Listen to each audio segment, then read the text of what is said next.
Let's start. The project name is Findview by ID.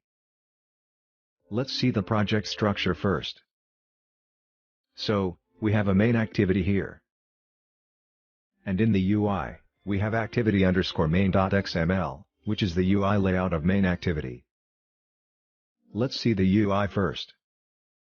We have a text view here, which doesn't have a text in it yet. Let's see the code.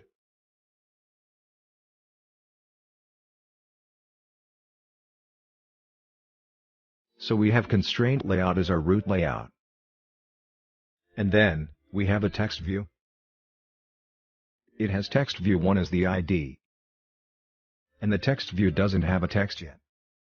What we will do is, we will find this text view by its ID, and then we will put some text in it. Let's see the Java code.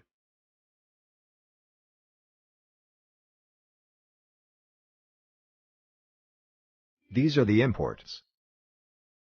This is the main activity, which extends app_compat activity. Here, we have a text view. Then, we use the FindViewById function to get the text view component, by passing its ID text view 1 in this function. Finally, we can put some text in this text view. Let's run the app.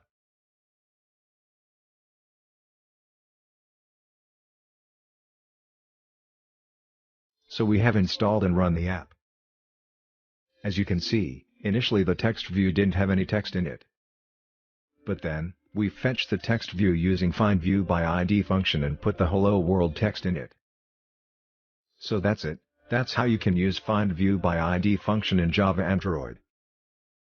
Thanks for watching.